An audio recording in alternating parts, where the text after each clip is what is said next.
Raise your hand only if you have a question. Is nihilism false? Hi, Kapil. Sorry, I'm having trouble hearing. Can you hear me?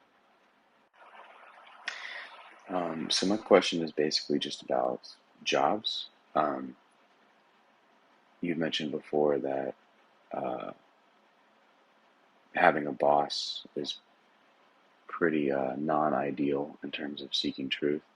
Um, so I was just wondering what role you think self-employment plays in being free enough to seek the truth. If you think it's Well, why are you asking the question?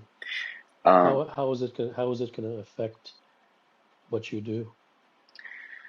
um, because I think, well, depending on your answer or your perception, um, maybe I would be more likely to strike out on my own rather than involving other people. I'm wondering.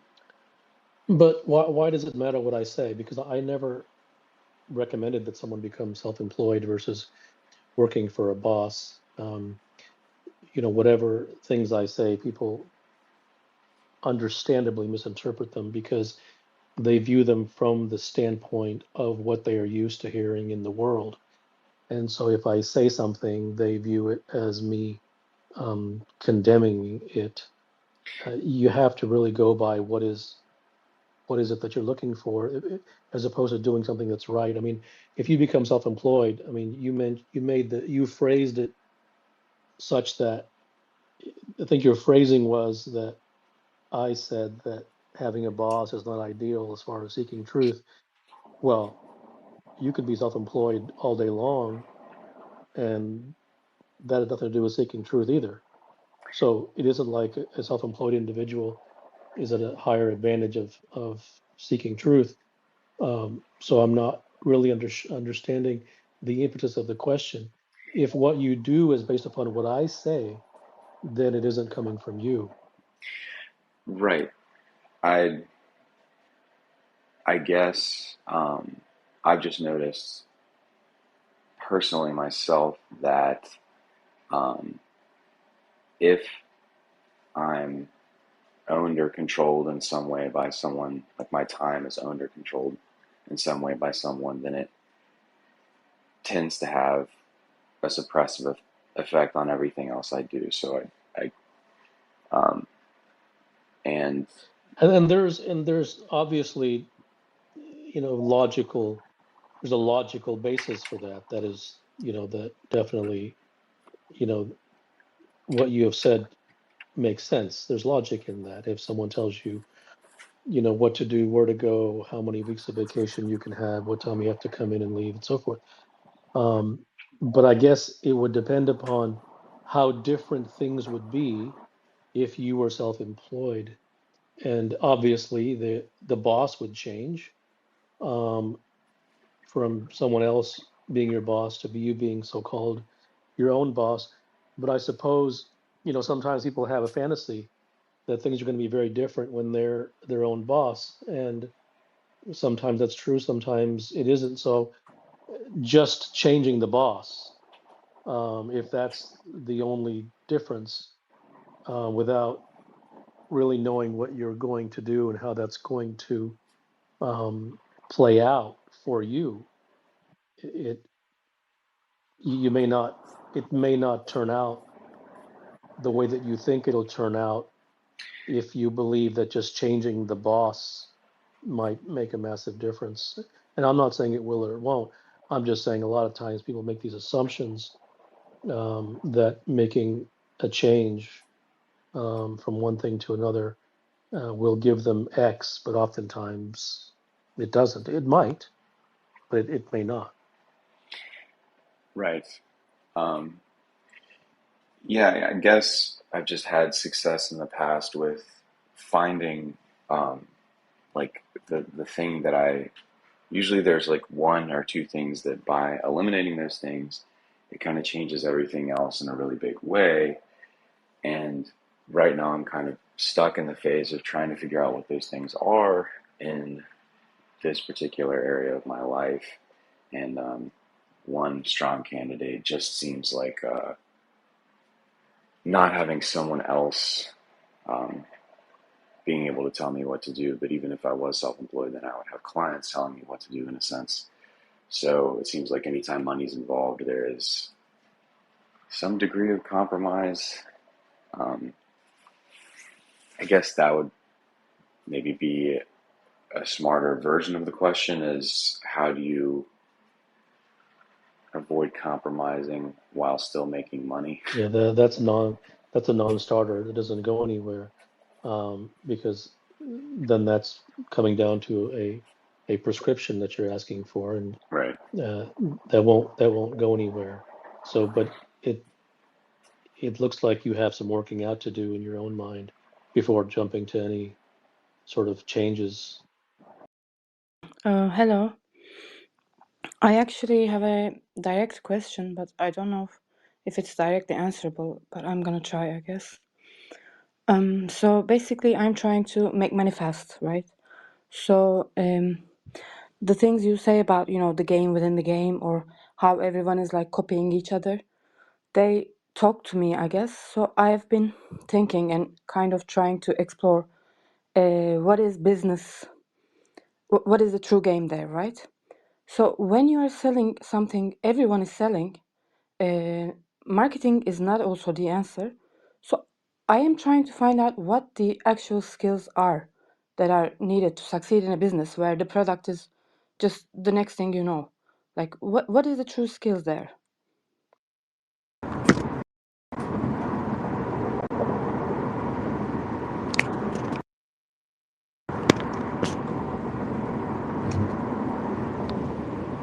What are the three most undeniable truths that you've come to understand over the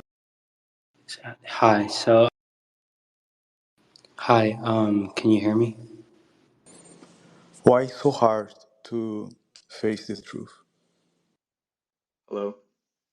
When someone wants something deeply and desperately, thinking about it every night and every morning, but as the day goes on and they get into the cycles and routines of the day, be it work, socializing, etc., and the desire seems to go away, what is that? Why does the mind do that? And is sincerity only possible when one is isolated from these so-called mood shifting or intensity reducing elements of life?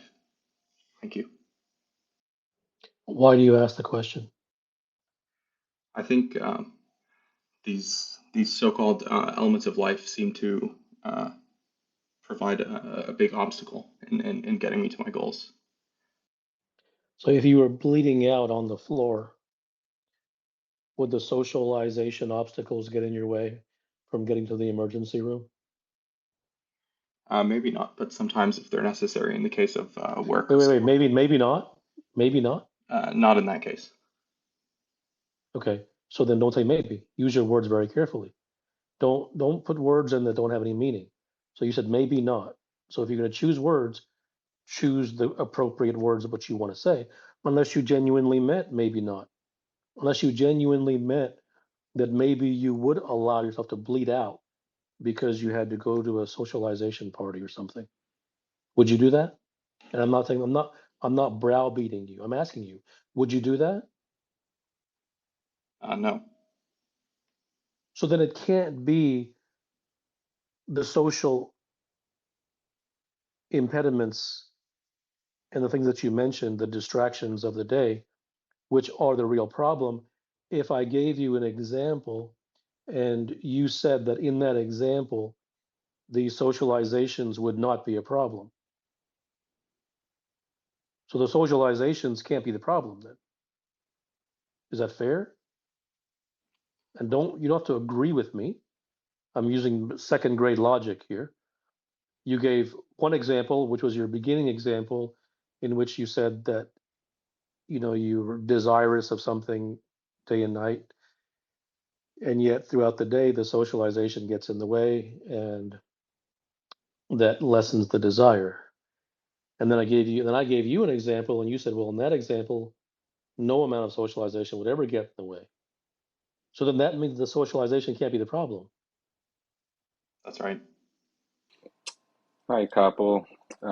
First, want to just thank you for everything that you do and all that you've written. I had a question about sort of letting down the guardrails um, on my sort of day-to-day operation and not trying to impose any shoulds or any sort of mind-driven um, guardrails around my activities and sort of letting truth just sort of bubble out and drive my um, action and reaction and not impose judgment on everything I'm doing. And I feel there's been a lot of immense progress in that regard.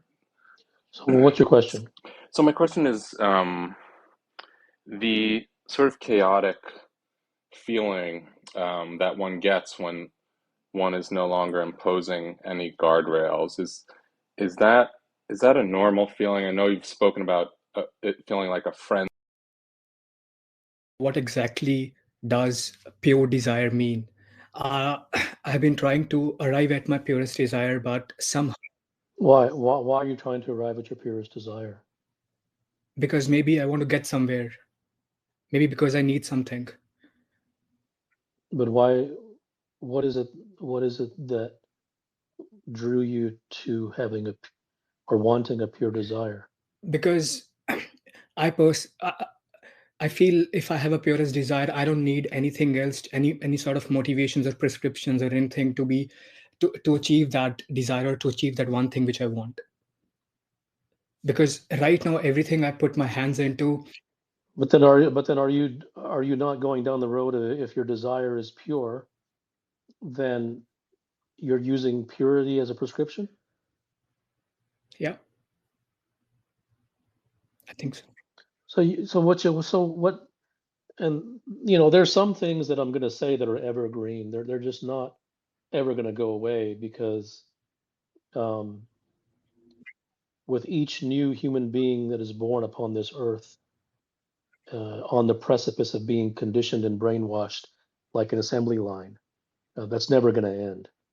And so one of the things that's never going to end as far as needing to be mentioned is that it's never going to end that people are going to prescriptionize what I say, no matter the fact that I don't give any prescriptions. And that, once again, isn't a fault, but um, that is the evidence of conditioning. That is the residue and the remnants of conditioning, because everything in the world that you do, you are being given a how to. You are being given a message. You are being led somewhere with something to do because that's correct and proper and right and moral and good and healthy and good for you and all this stuff. And so that's how you've been brainwashed. Therefore, you when you come to my work, you're going to bring that same brain. You're not going to get a new brain. You're not going to have a brain transplant before you read my work. You're not going to have a mind transplant before you read my work.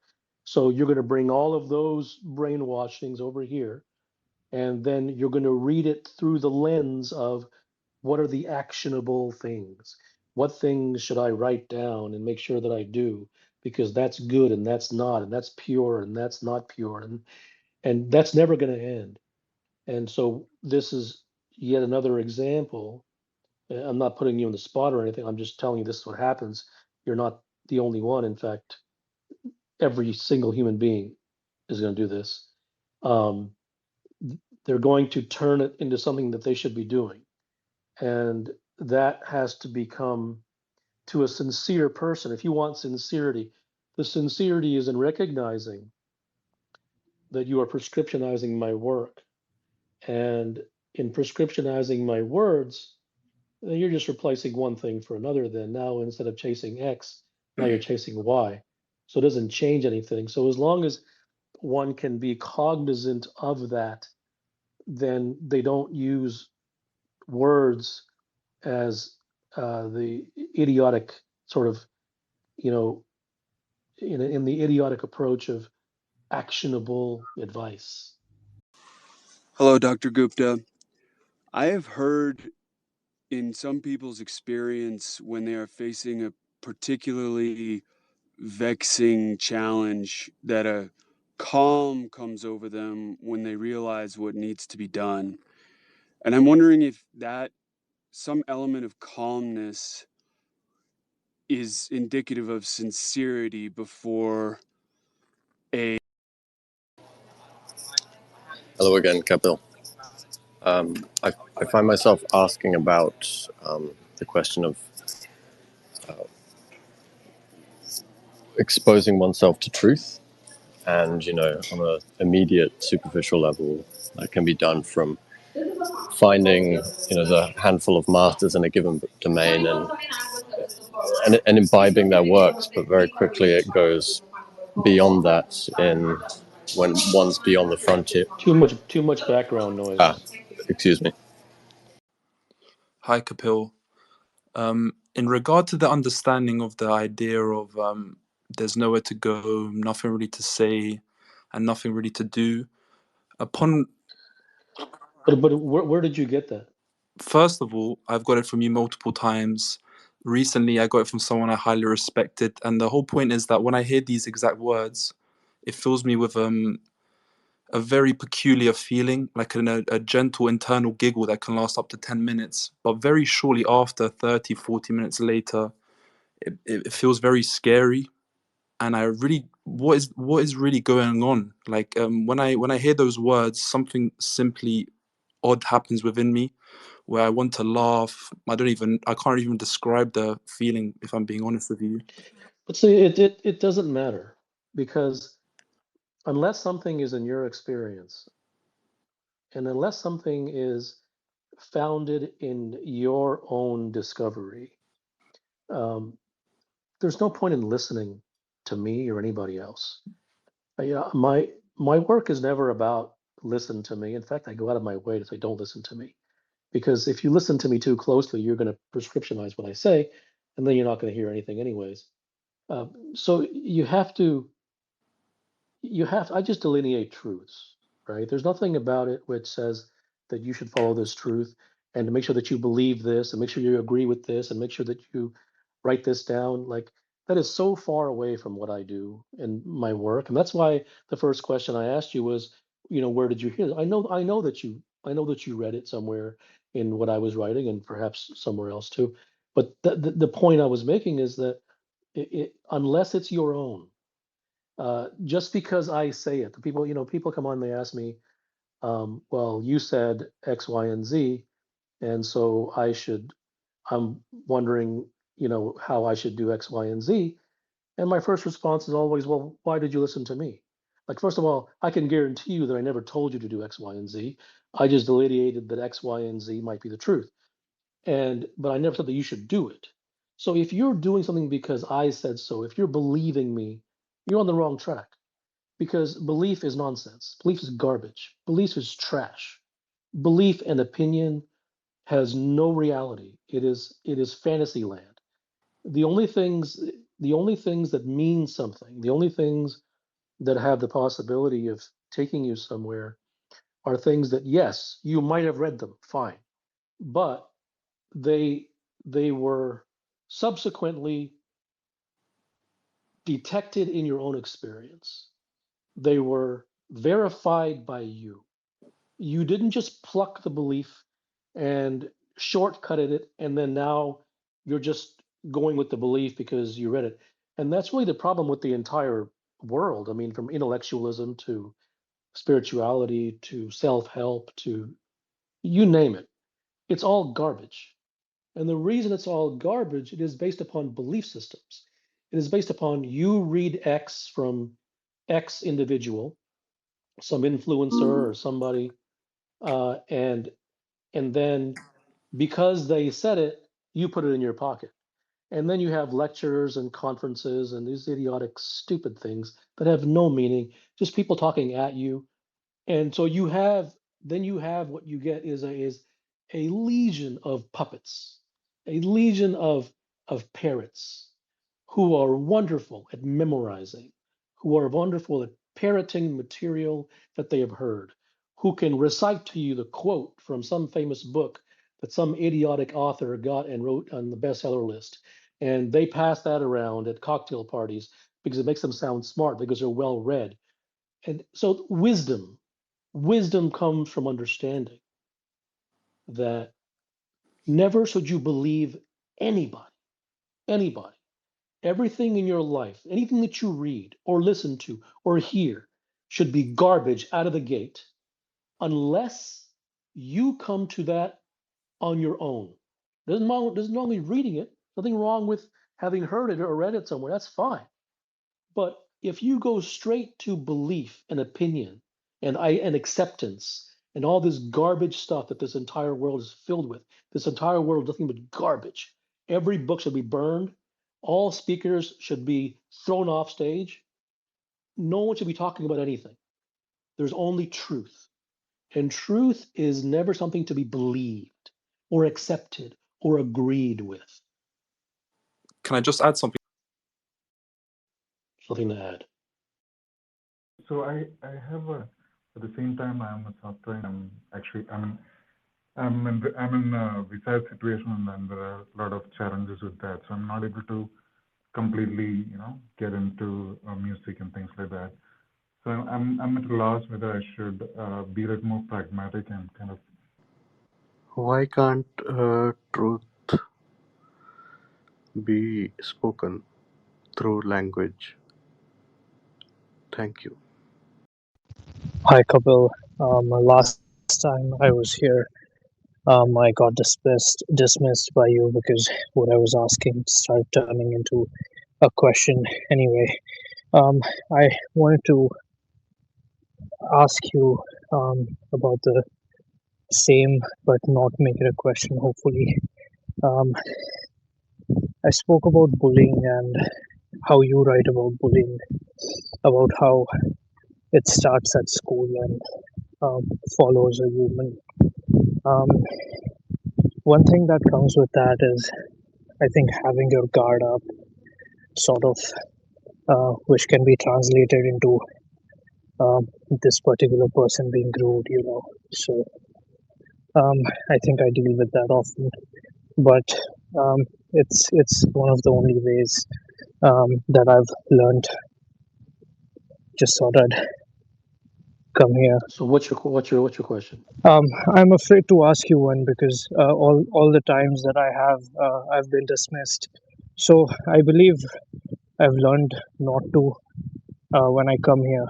So I don't think there is one, or I'm afraid to ask you one, which I don't know if it's fit um, for a question. What I think is a question is fit for you.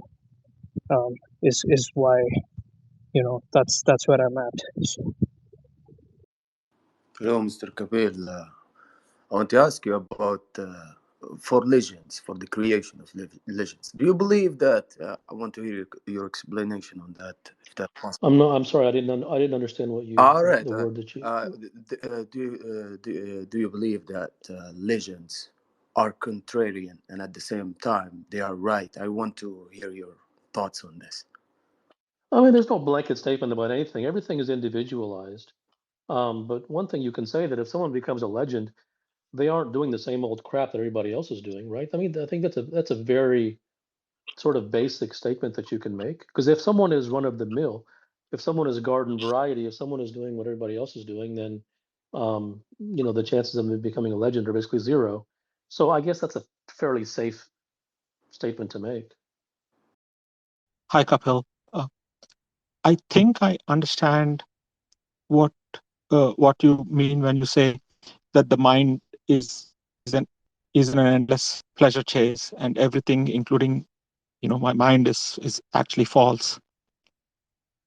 I see that when I'm doing certain tasks, when I'm not under pressure and I'm like taking a walk, I try to be vigilant about my thoughts that arise to make sure that I shoot them. So what does that mean to be vigilant about your thoughts? I Why would you do? First of all, what do you mean by that? And secondly, why would you do that? I feel that the mind will put me into its endless spell. I just keep thinking about a thought, and then another thought arises, and it just.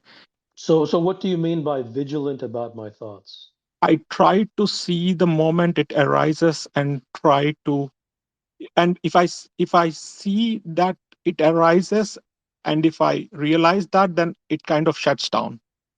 So that's what I mean by being vigilant. Like when I am very, if I am fully aware of everything that is happening, and why do you want to shut down? because it is just an endless cycle of reactivity. If I But isn't it also not an endless cycle of reactivity for you to be then vigilant about your thoughts? it is okay. I'm not saying you should or shouldn't do it. Okay. I'm simply asking you questions. Yeah, it is. I think I am being reactive in terms of not wanting to fall into the spell of thoughts. And where did you pick that up from? When I read your books, the Atmaman book, I felt it was true that everything that I do is always an endless chase, and I feel that at least my mind is just keeps going on in circles all the time. But where did you? But that's not what I asked. I said, where did you pick up? I meant, where did you pick up this notion that you should watch your thoughts or be vigilant about your thoughts? So two places, I think. One place is that I mentioned that a realized I think in one of your talks you mentioned that a realized person is one who has his thoughts. His thoughts are like his mind is like his pet, and he can kind of use it and not use it whenever he chooses. And yes, but that isn't done prescriptively. That isn't done by watching your thoughts. I see. Okay. Because I don't. I never said that you should watch your thoughts. And No, I'm not yeah, saying that I'm not saying that you should do or not do what I say. I'm asking you, where did you pick that notion up from that you should watch your thoughts and be vigilant about your thoughts? It's very hard for me to point out where I've picked it up because I've read a lot of the Theravadan Buddhist. Yeah, and that's exactly what I was expecting. That you picked it Okay. up in the world of spirituality. And this once again is another example that I'm illustrating as the same as a previous questioner of just how deeply everyone is conditioned. These things are not your own. You pick them up. Okay, I see. Hi, Kapil. My question is about like bothering.